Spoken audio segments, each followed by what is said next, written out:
Hi, folks. Roland Martin here. Glad to be with you. Roland Martin Unfiltered, broadcasting live from New York City, coming up on our Friday, December 7th, 2018 edition. The self-professed neo-Nazi found guilty of first-degree murder in the Charlottesville rally car ramming that killed one, wounded dozens. We'll talk about that. Also, Kevin Hart, he is out as host of the Oscars as a result of what has been described as homophobic tweets and jokes made several years ago. We'll talk about the question, did he handle the situation right? And is it fair to scrutinize somebody for comments that they made several years ago and that he said he has already apologized for? Cleo Monago will join us on the show.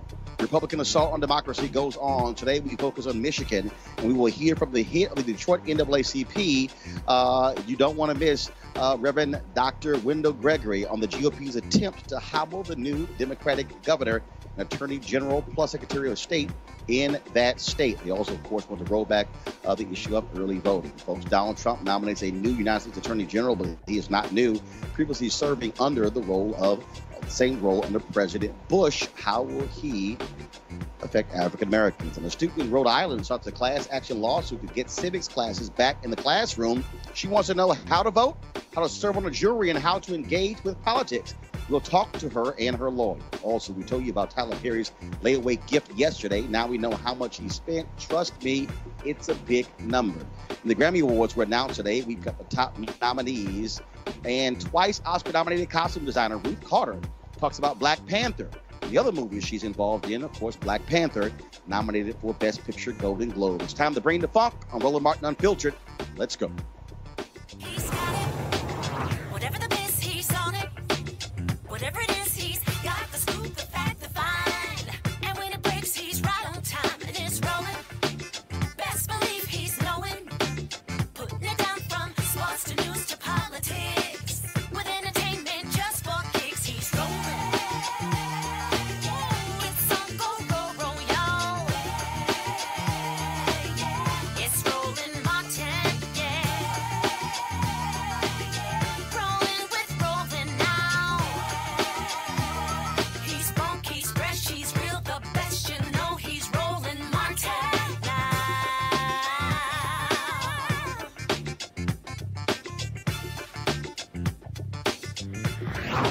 Martin. All right, folks, breaking news. James Alex Fields Jr. of Ohio was convicted of first-degree murder for killing a woman at the white supremacist Unite the Right rally in Charlottesville, Virginia, on August of 2017. You might recall 32-year-old Heather Heyer was killed and 35 others were injured, many seriously injured. The jury found that Fields, a self-described neo-Nazi, acted with premeditation when he backed his Dodge Challenger down a narrow downtown street, which was crowded with counter-protesters. Again, he has been found guilty as we speak right now. There are folks who are assembling outside of the courtroom there protesting exactly him, even though he has been found not guilty. And so I'm pulling up right now a feed as I'm looking at it right now on ABC News and other feeds as well, as folks are demonstrating outside of the courtroom and chanting happy about him being found guilty. And so again, we are watching that right now. So if our folks let me know, we pull up some other feeds on Twitter, we actually will have an opportunity to see that. But again, he has been found. So again, this breaking news coming down literally in the last hour. A jury has found that the white supremacist who killed Heather Heyer has been found guilty of killing her. She's 32 years old, and remember, he struck her and 32 others. And jury said that Fields from Ohio, a self-described Nazi, he is found guilty. James Alex Fields. You also got to remember, of course, that it took the work of others to find many of these individuals because the cops there allowed them to disperse. So James Alex Fields Jr. of Ohio, convicted of first-degree murder for killing Heather Heyer in that attack that took place in Charlottesville, Virginia on last year. All right, now to our other top story. Folks, Kevin Hart, he is out as the host of the Oscars. It was just a couple of days ago that he announced that he was going to fulfill a lifelong dream, and that is host the Oscars.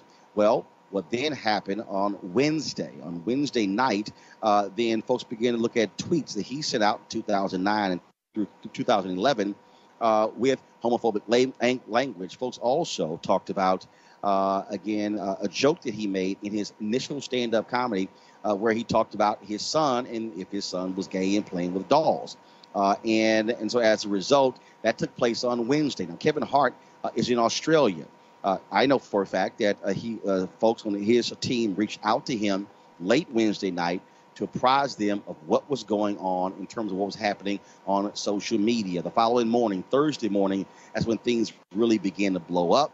The story began to circulate all across the country, and that's when the Motion Picture Academy then reached out to Hart, asking him to apologize again, or if he didn't, to step down. This is how Kevin Hart responded on Instagram. From the Academy, and that call basically said, Kevin, apologize for your tweets of old, or we're going to have to move on and find another host. I'm talking about the tweets from 2009, 2010. I chose to pass. I passed on the apology. The reason why I passed is because I've addressed this several times. This is not the first time this has come up. I've addressed it. I've spoken on it. I've said where the rights and wrongs were. I've said who I am now versus who I was then. I've done it. I'm not going to continue to go back and tap into the days of old when I moved on and I'm in a completely different space in my life. The same energy that went into finding those old tweets could be the same energy put into finding the response to the questions that have been asked years after years after years. We feed in the internet trolls and we reward them. I'm not going to do it, man. I'm going to be me. I'm going to stand my ground. Regardless, Academy, I'm thankful and appreciative of the opportunity. If it goes away, no harm, no foul. Now, first off, that was the second video Kevin Hart released. The first video he released as he was lying in bed, shirt was off, and he released the video. And then that was the second release. Well, that video was not received well. Later, he posted these two tweets on Twitter. Quote, I've made the choice to step down from hosting this year's Oscars. This is because I do not want to be a distraction on a night that should be celebrated by so many amazing, talented artists. I sincerely apologize to the LGBTQ community for my insensitive words from my past. I'm sorry that I hurt people. I'm evolving and want to continue to do so. My goal is to bring people together, not tear us apart. Much love and appreciation to the Academy. I hope we can meet again. Now this thing began to spread like wildfire all across social media. And Kevin and his team were trying to figure out how they would respond to this. Many people, of course, began to criticize him, attack him for those tweets, as well as for the jokes he made in his stand-up about his son, if he caught his son playing with dolls. Also, there was an interview Kevin Hart did in 2015 on The Breakfast Club where he said that he would not take a movie role playing someone who was gay because he was concerned about how folks would then think about that. And he said he couldn't focus on the role because he would be so concerned about what other people are thinking. In several other interviews, he talked about apologizing for what took place, saying, you know what, I was wrong with my insecurities in terms of that led me to do that. Others said, well, that wasn't an apology. They said he was trying to simply explain it away. Well, joining us right now, Dr. Cleo Monago, of course, who joins us right now, behavioral expert, also Lauren Victoria Burke, writer with the National Newspaper Publishers Association, and joining us, Malik Abdul, Republican Communications Consultant. Cleo, I want to start with you. You, of course, lead Black Men's Exchange, a group that speaks, of course, to brothers who are same-gender loving. And here's a piece. I sent you a text. I believe it was that same night on Wednesday, and asking you had you heard about this here. And obviously, this thing really began to blow up Thursday. Kevin Hart steps down. Earlier today, I saw a story where the president of GLAAD came out and said that they didn't want Kevin to step down, that this could have been used as a teaching moment. There were others who would say that there could be potentially roles of individuals who are nominated for playing gay characters, and that it would be wrong for Kevin Hart to be the host. Your initial thoughts on all of this? Well, for one of the rare moments, I agree with the guy at GLAAD that as opposed to dismissing Kevin and actually, it was a woman. I think the new CEO is a woman. Go ahead. I'm sorry. Well, thank you. I didn't know that. But anyway, my point is that I agree that in this society, particularly in the Black community, which is whose Kevin's comments are reminiscent of, elements of the Black community who have, in my opinion, man issues, concerns about being seen as gay or not seen as a man, and has to do what Kevin believes he has to do, is constantly talk about fags, if you will, and constantly talking about homosexuality. He's obsessed with the issue, apparently, because he's talking about it over and over again, and there's reasons for that. People want to be seen as a man and want to make public notice that I'm not like that, so I can be seen as a man. But anyway, getting back to the issue that you mentioned, I believe that we always, when we dismiss people, we dismiss an opportunity to create a teaching moment.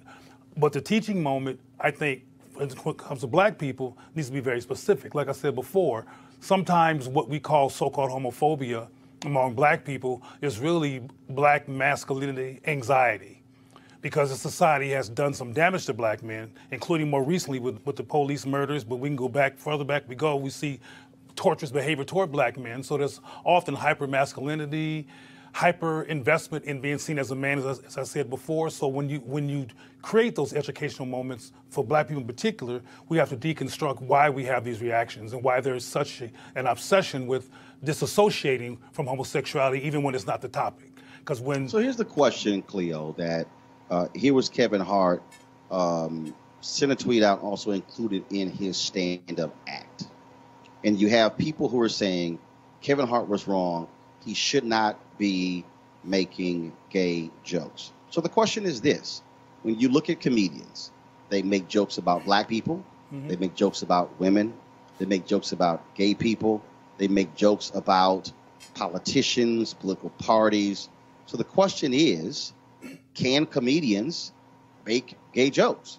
Or are we now saying comedians were typically, again, where it was always on the comedy stage, anything goes, that, oh no, you should not say anything about anybody that might be deemed offensive. Your thoughts?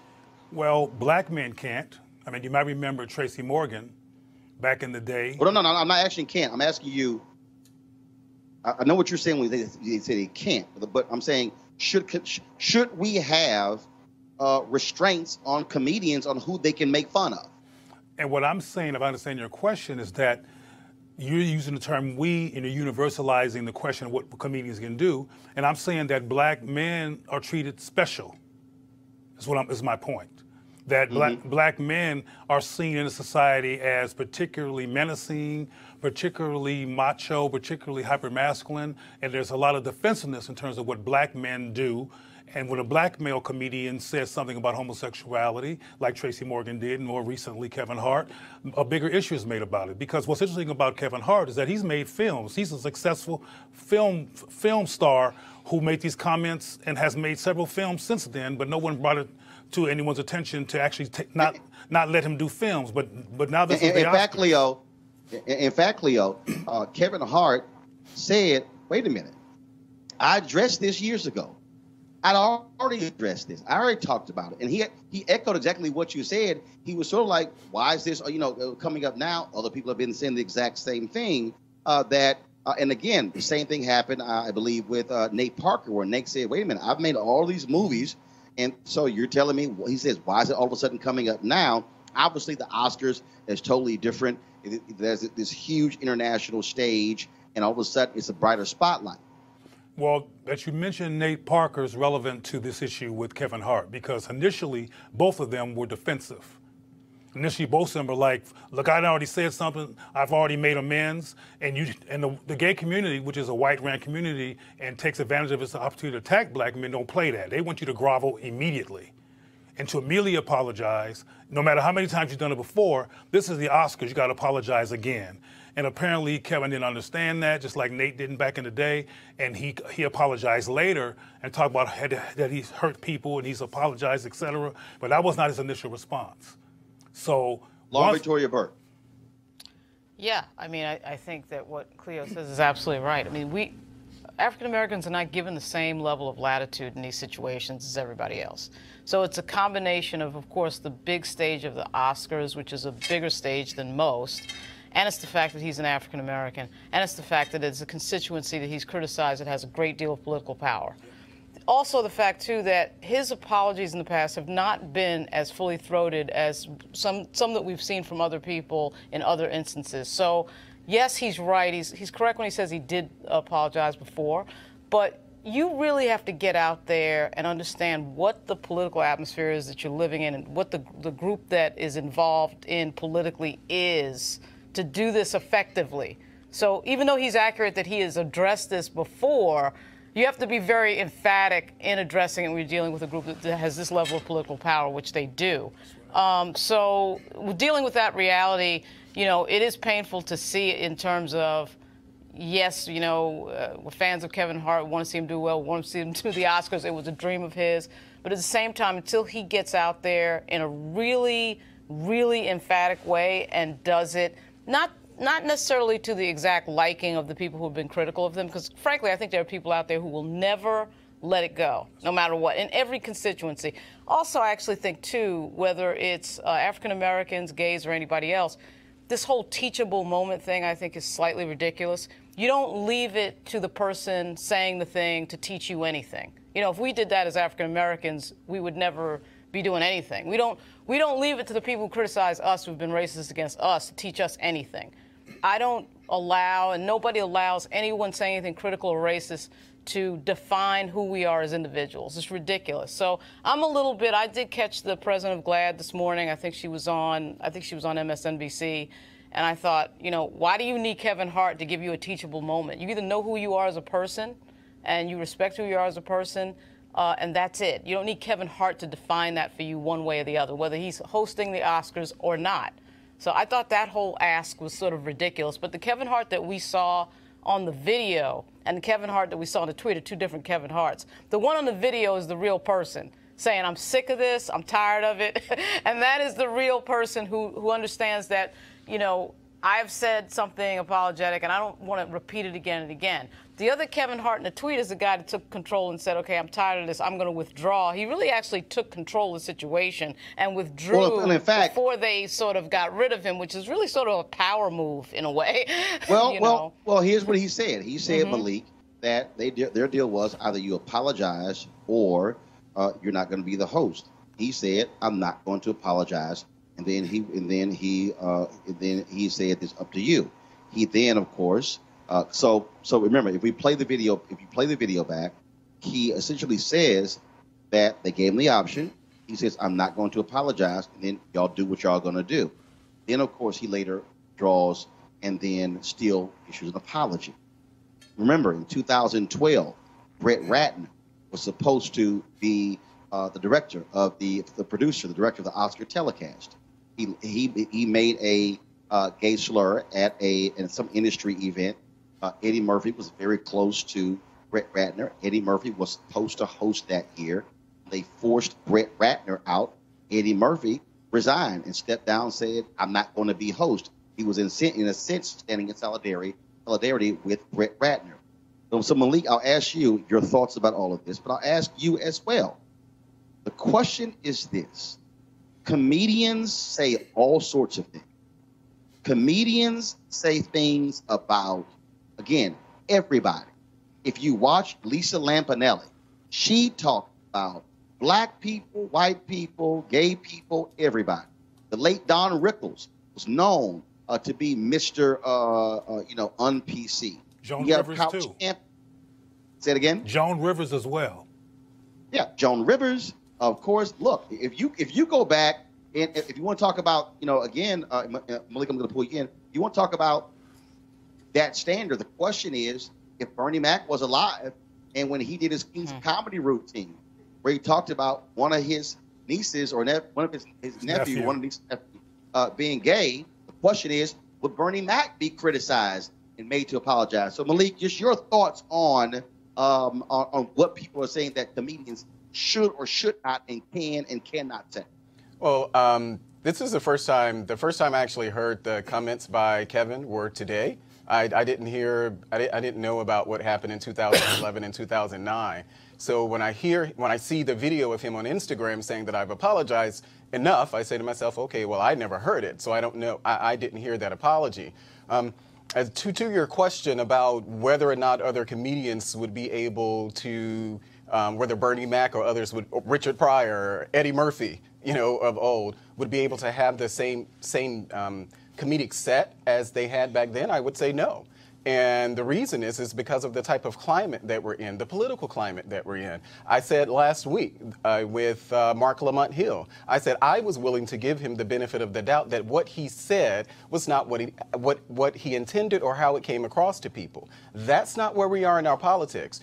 Of course, as a Republican, I have to say, there are things that we have done, and a lot of it has become so political and it's toxic. So when a Republican says something, I think we should be willing to give them the benefit of the doubt and have those same teaching moments that Lauren mentioned, but we don't do enough of that. So now we have a climate that if Kevin Hart says something like this, we have to go after him. If Mark Lamont... But here's the thing, though. Okay, I want to put a pin right there.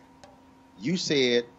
if a Republican said this, are we now saying that the standard for a comedian is the same as the standard for a politician?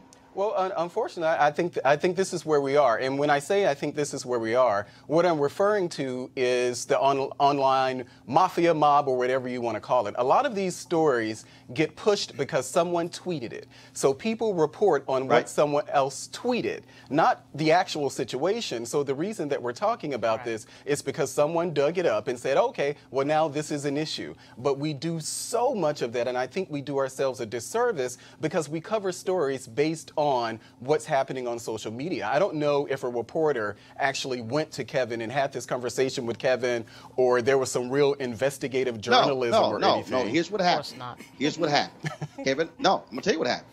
Kevin Hart announced on Tuesday that he was going to be the Oscar host. On Wednesday, tweets began to go out talking about this is what Kevin Hart tweeted in 2009, 2010. Mm-hmm. This is the joke that he made about his son, if his son was gay, in a stand-up act in 2010. The Guardian then writes a story. IndieWire writes a story, and then it's circulating. And it literally was, this thing was moving around 11 p.m. or midnight on Wednesday. Then, by around 8 or 9 o'clock on Thursday morning, it began to get picked up by Variety, by the Hollywood Reporter, by the Wrap, all the industry trade magazines, and then the story began to go to the next level. So that was a timeline. But I do want to ask the three of you, and the reason I'm asking you this is because I remember when Tracy Morgan made his joke during his routine, and I wrote a column on CNN.com talking about comedians and what they say and the leeway that we give comedians on stage. And I talked about people were saying that Tracy Morgan shouldn't be joking about killing a gay son. And then I talked about, so I wrote this column saying, what about all these other comedians who joked about killing kids? And folks said, no, it's totally different. And folks began to tag me saying, how dare you write that, when what I was asking is, okay, the comedy stage, used to be that place where anything goes. Nothing was off limits.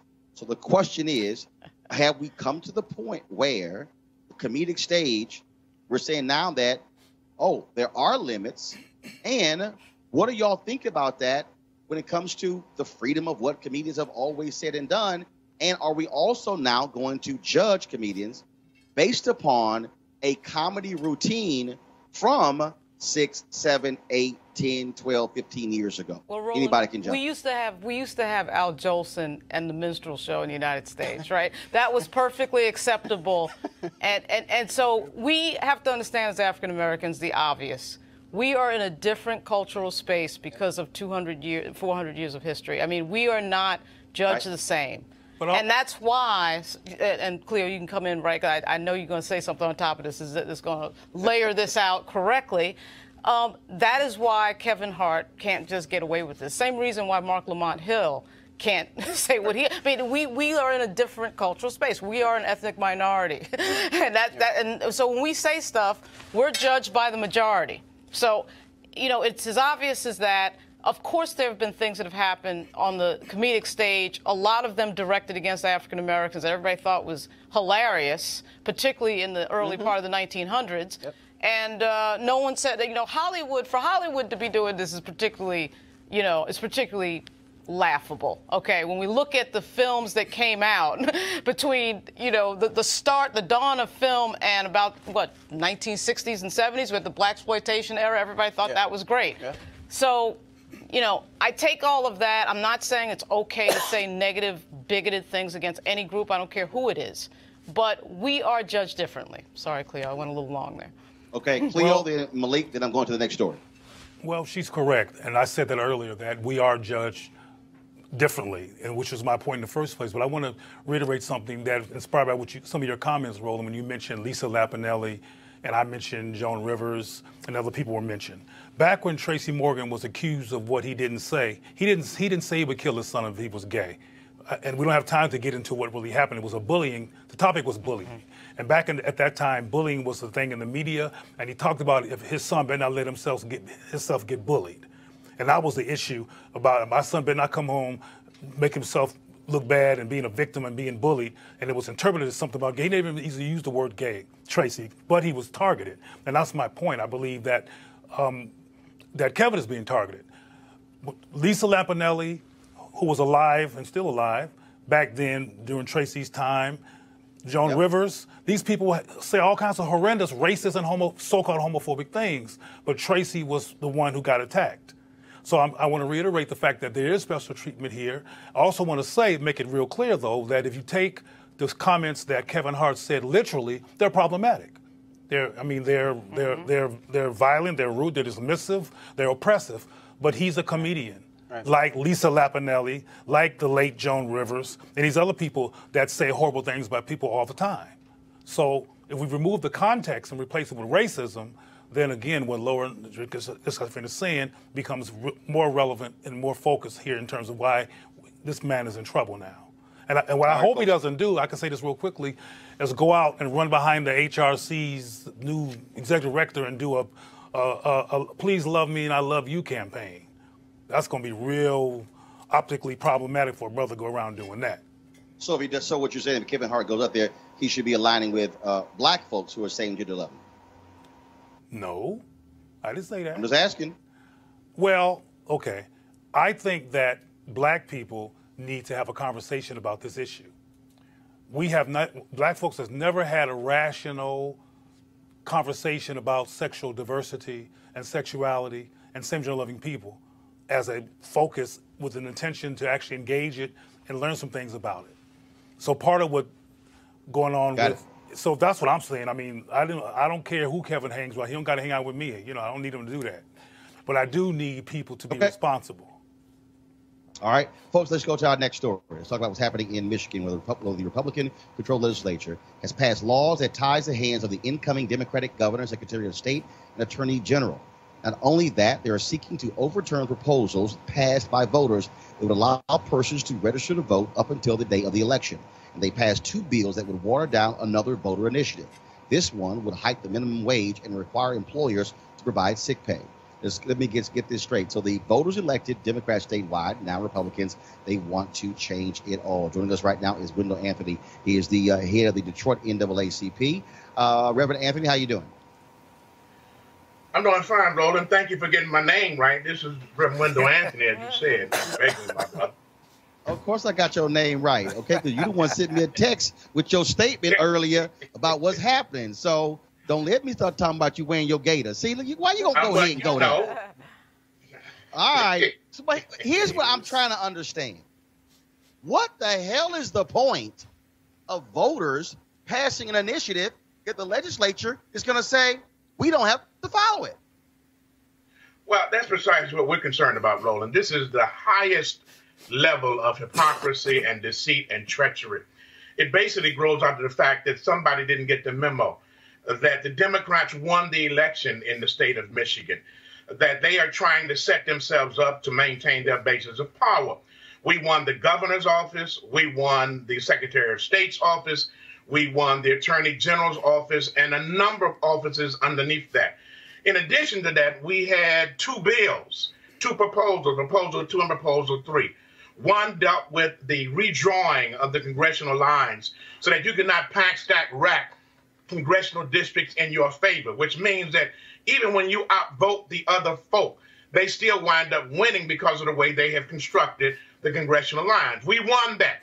We won it overwhelmingly. Everybody in Michigan wanted that to the degree that we need to move away from that. And we also won the greater access to the voting booth. In other words, we won the proposal which promotes the vote, which gives us greater access to the voting booth. You can vote early registration, even up until and including the day of voter registration.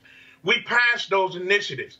Now the Republicans are a sense of anger, are a sense of trying to put themselves up in preparation for 2020, trying to reduce, trying to retract, trying to subtract, to eliminate the voting access and possibilities of people are maintaining their power and come with all these bogus proposals, these bogus bills in their haste to reduce the power and the impact of the incoming administration. It is the greatest heist. It is the greatest theft of political processes since Jesse, let me get that right, since Jesse James and his brother Frank James were robbing trains in the Missouri territories. It is a theft of the highest order, and we cannot abide that. Well, and again, to look at this, I mean, I understand, first of all, we understand politics. And so what they're trying to do by tying the hands of the new Democrat governor, attorney general, and secretary of state. But Yes. those voter initiatives were not Democratic voter initiatives. Those were voter initiatives voted on by Democrats, Republicans, and independents. That is the will of the people. All of it is the will of the people. Roland, you're talking like you make sense, like this is based upon pragmatism, that this is based upon reality. You just talked about comedy with Kevin Hart and the situation he's in. Well, unfortunately, this ain't comedy. This is tragedy. This is a result of people plotting and strategizing, not only in Michigan, but in Wisconsin. They're doing the same thing. In North Carolina, 2 years ago, for the same reasons that we are objecting to this now, the federal courts have reversed and said what they did in North Carolina was unconstitutional. Yes, Republicans voted for Proposal 2 and Proposal 3. Independents voted for it. Democrats voted for it. Everybody voted for it who supported those proposals. Now, these rogue Republicans, and that's precisely what they are rogue Republicans who, if you really are talking about and concerned about voter fraud, this is Democratic fraud. They're using the guise of their majority in the House and in the Senate in Michigan to pass laws that are against the will of the people. I don't hear President Trump talking about we need a voter integrity commission. I don't see Chris Kobach leading the charge to say we need to come in Michigan and in Wisconsin and in North Carolina and other places to correct the wrongs that have been made. This is a short-term gain, but it's going to cause long-term pain. We must not, as a voting electorate, step back. We must step up. This is the kind of mess, Roland, and you know it. This is the kind of stuff that discourages people from voting.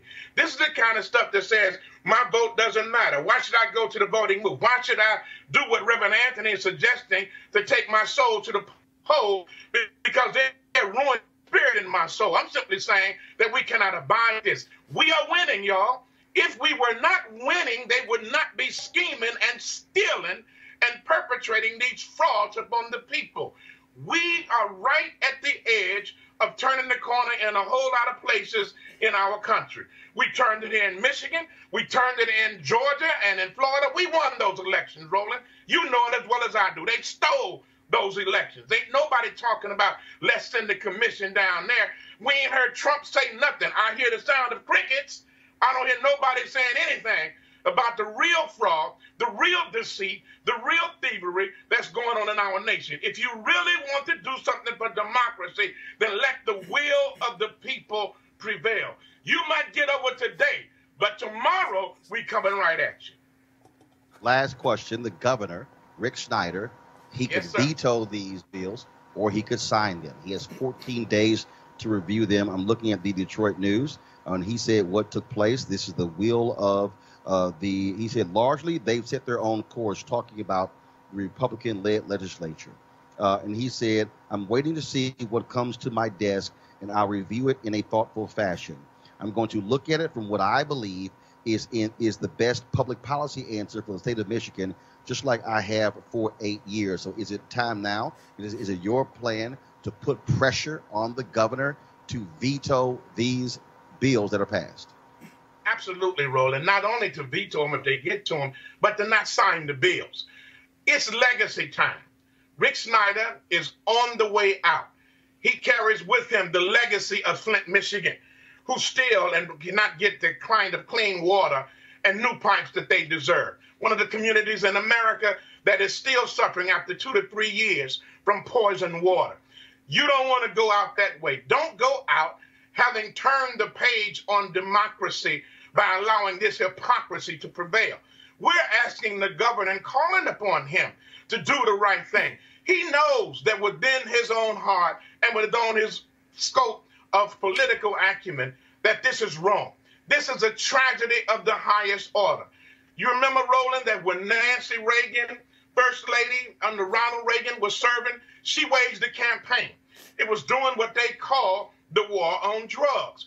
Well, this is a war on democracy. And what did Nancy Reagan say when they were talking about how to defeat this?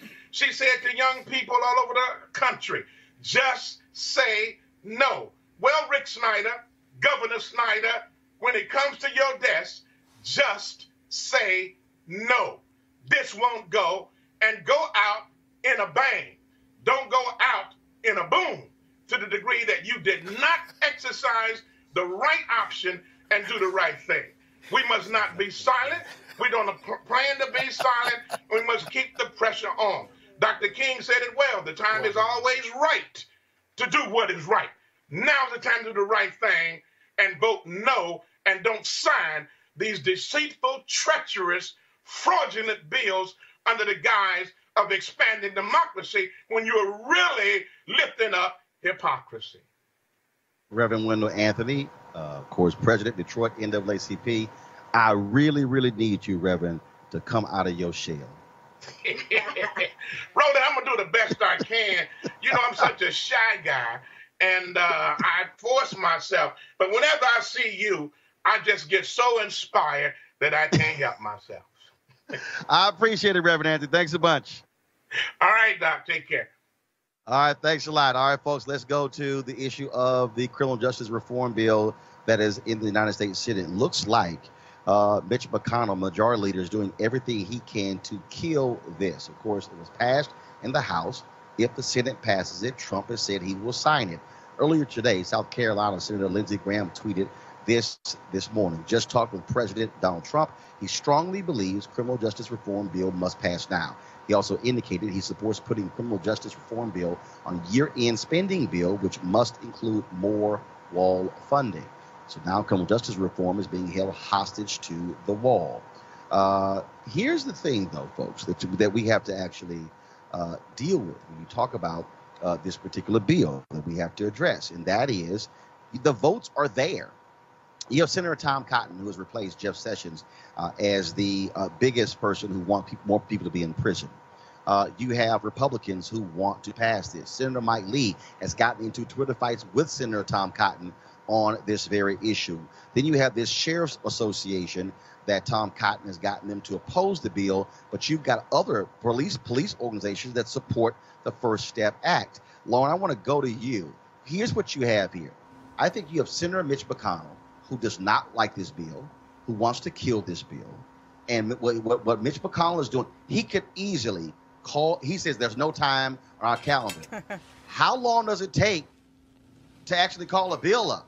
He, I think, is desperately trying to run the clock out so it doesn't get voted on, knowing full well when the Democrats come back controlling the House, they're going to pass a completely different bill. Yeah, the thing that's so odd to figure out about some Republicans, because it's not the majority in this case, not even close, is, you have to ask, why is Mitch McConnell here? Why is he in public life? I mean, I can't figure that out because there is no there. He doesn't stand for anything except sort of cutting taxes for rich people, and then that's about it. And I guess following what Donald Trump does. But unfortunately, and I think, Paul Ryan was right about this a few years ago when he said it. I mean, the Republican Party at some point does have to be the party of ideas and doing something and not just criticizing Barack Obama and coming up with, negative things to say about Hillary Clinton. And unfortunately, their leadership has sort of lost that. And I think certainly in the case of Mitch McConnell, that's happened. But if you notice, and this is what's so odd about this particular situation, the president, Chuck Grassley, Mike Lee, a lot of other Republicans, I would say the majority of Republicans in the Senate, want to vote for something. They want at least for there to be a vote, and now, in a complete perversion of our democracy, it's like it's so difficult now to get a vote to the floor on anything. And unfortunately, this problem has been bipartisan. We did see this with Harry Reid, same thing. Everybody's afraid to take a vote because everybody's afraid it's going to come up. And this is connected to the power of our technology and communications completely changing in the last 20 years. Everybody is afraid to take a vote, be on the record for something, and then have it come up in an election. So everything is just driving that. And I guess that's what McConnell's doing. He never articulates exactly what he's doing, so I'm guessing here. But this is a strange situation because you do have a Republican president, a Republican Senate, Republican House. The bill has passed the House bipartisan fashion, and you still can't get a vote in the majority Republican Senate. I mean, how does that make sense? Wow. On justice reform that was crafted primarily by Republicans. Yeah. Malik, when Mitch McConnell got Donald Trump to push this bill to after the election, I said that was the death knell. Supporters of this bill called me, no Roland, no trust me, Trump supports this, he's going to get full force behind it. I said, don't do it. If you do play that game with Mitch McConnell, you are going to get screwed. And that's exactly what has happened. The election was November 6th. Yeah. Today is what? December 7th? Yeah. Yeah. This is another one of those issues where Republicans make it hard for them. I agree with Lauren. This is, not all Republicans take the same position as McConnell here. I don't know what happened with the bill after it passed the House, because if we remember, there were only 2 Republicans who voted against it out of the House. So I don't know what happened between the House's version and the Senate versions, but I'm certain. No, here's what happened. What happened was very simple.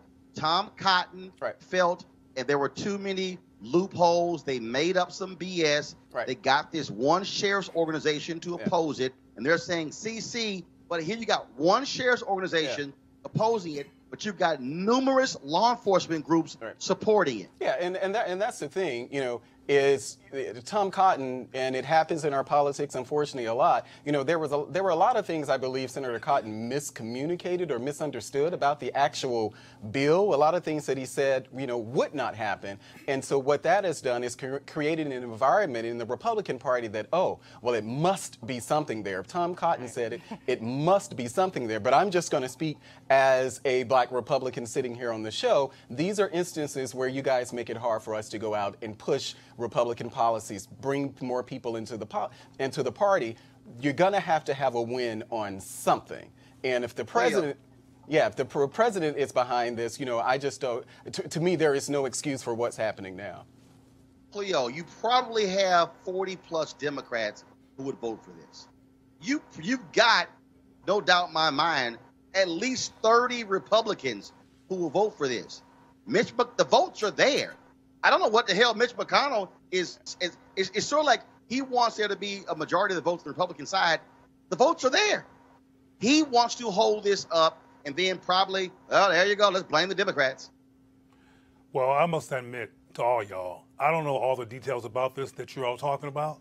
I don't know the details of this scenario that you've asked everyone about, but I do believe that from what I see, the Republicans aim to win, and sometimes their attempts to win defy logic and defy what we would materially think is a good idea, but often they win recently.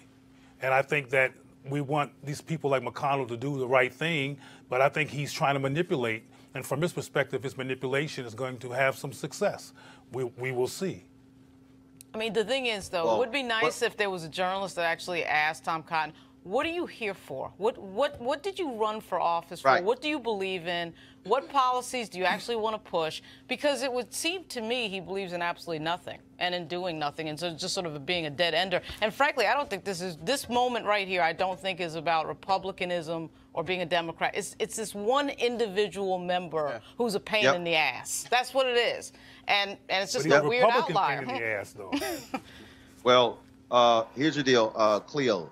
The next time I send you some damn stories to read, you read it before you come on the show, so you can get caught the hell up what we talking about.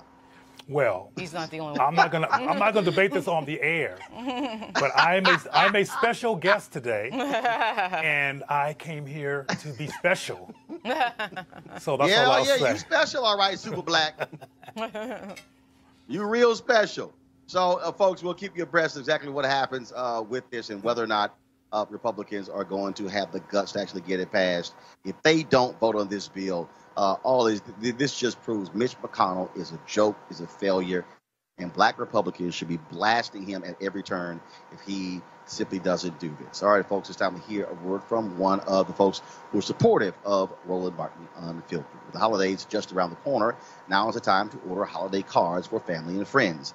This year, you can create custom holiday photo cards quickly, easily, and affordably at simplytoimpress.com. That's simplytoimpress.com. It is your holiday photo card headquarters with thousands of unique Christmas cards and other designs to choose from.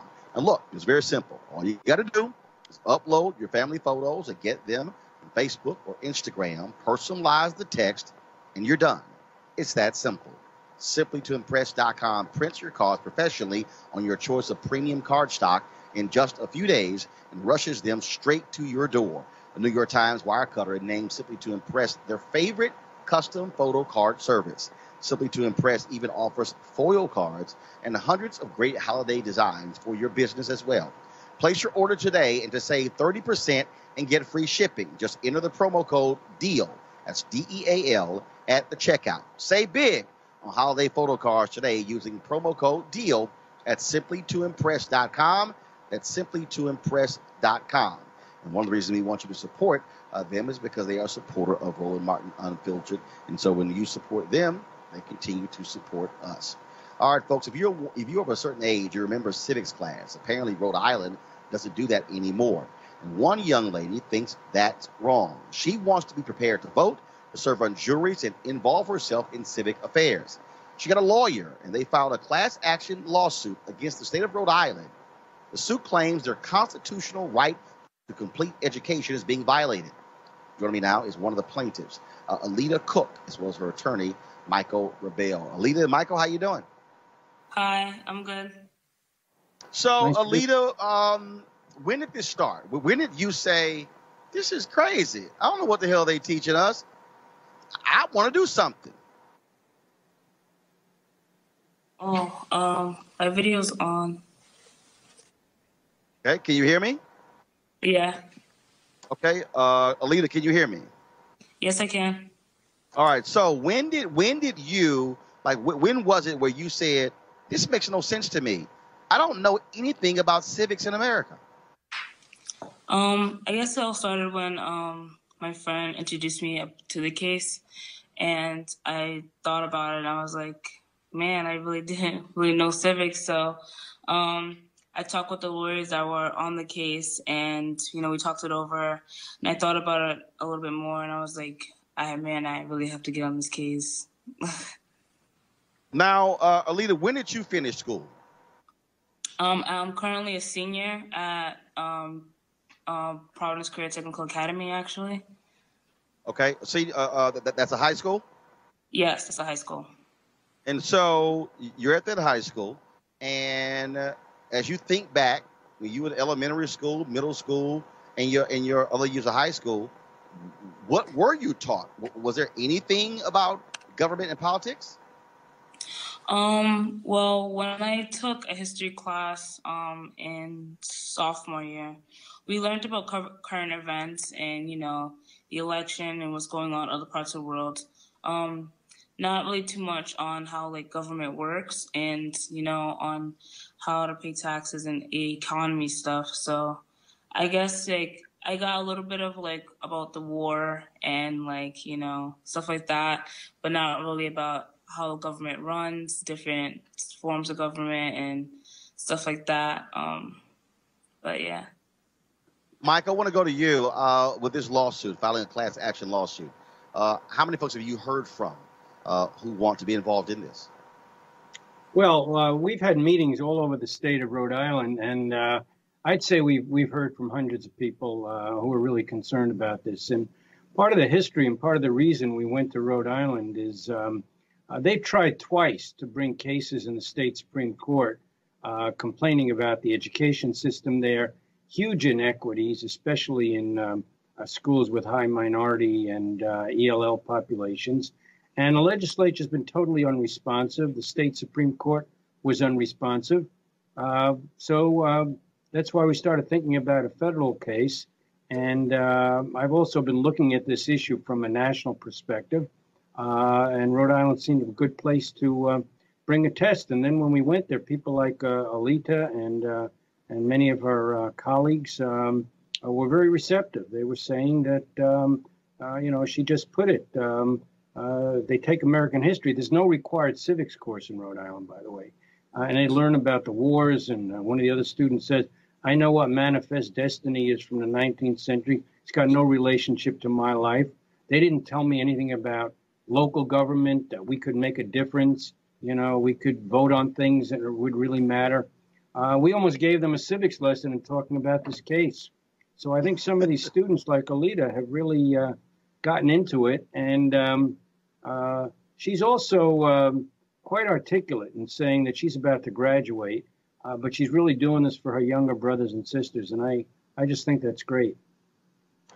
Michael, have you seen a similar suit like this anywhere in the country, and has it been successful? Well, as a matter of fact, you were just talking to folks in Detroit. One of my colleagues, who also is very much involved in education reform, which I've been my whole career, he brought a case in Detroit where the situation, I hate to say this because things are pretty bad in Rhode Island, but it seems to be even worse in Detroit. They've got powerful evidence that the Detroit public schools are basically dysfunctional, that most kids graduate there functionally illiterate.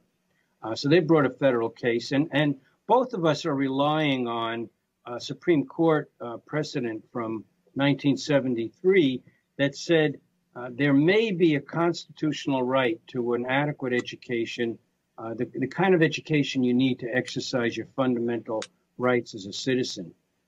So that's what we're doing. The Supreme Court left that open. They said there may be a right like that. They didn't deal with it in that 73 case. And they said, we may look at this in the future. So given everything that's happening in our country, I think the time is now to say that we can't depend on our politicians. We can't depend on Mitch McConnell and his ilk, the kinds of things you were talking about a few weeks ago. We got to look to our future generation. We got to look to the young people. And if they're going to get involved and take over things, we have some hope for the future. But what they've got to learn is how to have conversations rational conversations respectfully with people with different views. They've got to learn how to get accurate information from the internet. They've got to learn how to use social media in a positive way to have the kinds of discussions you're having tonight and not rant and rave. But those kinds of things are not what they emphasize in the schools. Right. So we're looking for a robust definition of the skills you need for citizenship. You need deep knowledge of history and economics. You need critical analytic ability.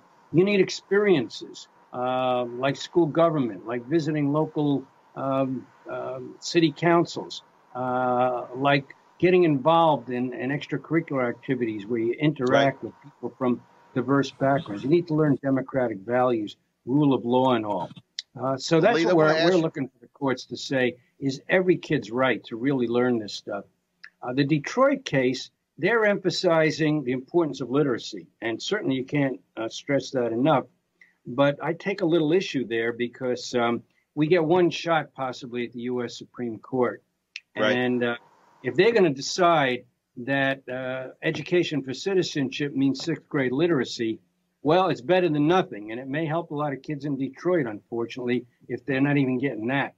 But on the national scale, you know, we want education to be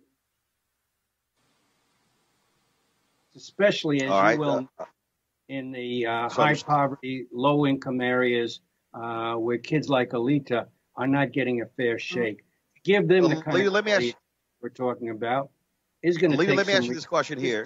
Michael, hold on one second. Lita, got to ask you this here in the final question for you. Your classmates, what are they saying? Are they saying, what are you doing involved in a lawsuit, or do they want to join you? Well, my classmates, my people in my school are really supportive about me doing this case. They think like, they heard me talk about marches and protests and activism work before, but I guess seeing me like in the New York Times and actually like seeing me on, you know, like through social media and hearing like about this case, they've been really supportive and like really got my back on this one, like saying like, you know, this case can really, you know, pass, like I can really win this case. So I've been getting a lot of positive and feedback from this, and I'm extremely grateful for all the like people who have my back on this, my friends and family, and just like people who have reached out to me on this case. You know, even though I didn't think it would be, I will, you know, become quote unquote famous for this, but I'm just extremely humbled and, you know, blessed to get opportunity to speak my mind on this case. Well, we certainly appreciate you. We certainly appreciate you doing it. Michael, we thank you for being involved in this case as well. We'll be following it to its conclusion. But Lita and Michael, thank you so very much for joining us. Roland Martin Unfiltered. Thank you for having me. All right, folks. Yesterday, we told you about Tyler Perry's gift to folks in Atlanta with merchandise on layaway. Today, we found out the size of the gift. It totaled $434,000. Man, Madea hooked up y'all Christmas. And so way to go to the folks who had layaway at 2 Walmarts there in Atlanta. Folks, the Grammy Awards came out today. The nominations include some great musicians. And so leading is Kendrick Lamar with a total of 8 nominations, including Best Rap Performance, Best Rap Song, and Record of the Year. Right behind Kendrick is Drake with 7 nominations, including Record of the Year and Album of the Year. Next up, of course, is producer Boy Wonder with 6 nominations, including Producer of the Year and Record of the Year. Cardi B, 5 nominations, including Record of the Year and Album of the Year. Also with 5 nominations is Childish Gambino, including Record of the Year and Best R&B Song. Also Her, including Best New Artist and Best R&B Song. SZA rolling in with 4 nominations, including Best Rap Song Performance and Record of the Year. Toni Braxton has 3 nominations, including Best R&B Song and Best R&B Album. Tied with Toni are the Carters with 3 nominations, including Best Urban Contemporary Album and Best R&B Performance. My girl Layla Hathaway has 3 nominations, including Best R&B Album and Best R&B Performance. And so congratulations to all of them. And also so many other people actually got nominated as well.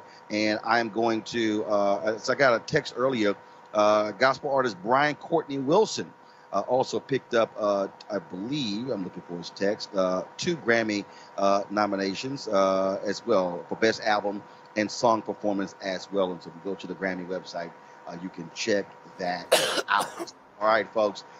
Ruth Carter, she's being nominated for 2 Academy Awards for costume design, and is likely to get a 3rd nod this year for Black Panther. And so we recently caught up with her at this year's Essence Festival in New Orleans. Before I roll that, I want to thank Cleo, Lauren, as well as Malik for being on our panel today. And so I'm going to go ahead. So we're going to play the Ruth Carter interview. Then I got to run out. I'm in New York City because, of course, my girl Kerry Washington is in the Broadway play American Boy. She's been American Son. I'm sorry. She's been hitting me up for the last 3 months, saying, "Look, I got to come to New York to check this thing out." My understanding, she gives a major performance in this. It's also directed by Kenny Leon, and so I'm actually headed there. And so the play starts in 51 minutes, so I've got to run out and go to that. And so we appreciate all of you for watching us. And so here's our conversation with the great Ruth Carter. Folks, we're here at Essence Festival 2018 with Ruth Carter, of course, and everybody keeps saying Ruth Carter, Black Panther, but she's done a hell of a lot more movies than that. How many movies have you done in terms of costume? Oh, I don't think I've counted lately, but I think it's over 35. Right. So, I mean, and I say that because you're not new to this. You know, people all of a sudden like, oh, my God, because of Black Panther. No, you've been in this game. Yeah, I've been in this game for sure. Of 35 years, Malcolm X, two nominations, Amistad, Tina Turner, What's Love Got to Do with It? I've been doing this a long. I love what I do, so it doesn't feel like work. And then I looked up one day, and it was 35 years later. So what can I tell you? Are you amazed, though, how many people, again, because of the success of Black Panther, not only are they interested in the various African fashion elements, but also they now realize there's another aspect of Hollywood filmmaking that's not just a director or the folks who are in front of the camera? Yeah, it's really nice that the costume in Black Panther kind of brought costume design to light. And I have been designing for superheroes for a long time. Malcolm X was a superhero. Tina Turner was a superhero. But the global impact that the Black Panther did, you know, it made $1.4 billion. And it touched a lot of people. So, you know, to have done like the life's work and really given the Black Panther your all really is heartfelt to see all the people that have embraced it. You and I, we've talked several times about the movie itself. And then you've had so many other interviews. Have you considered, or if you've already done it, really putting something together? I mean, the amount of research that you had to go through it, where people really need to understand all of that, and then where certain things came from, and it wasn't just from this particular African nation.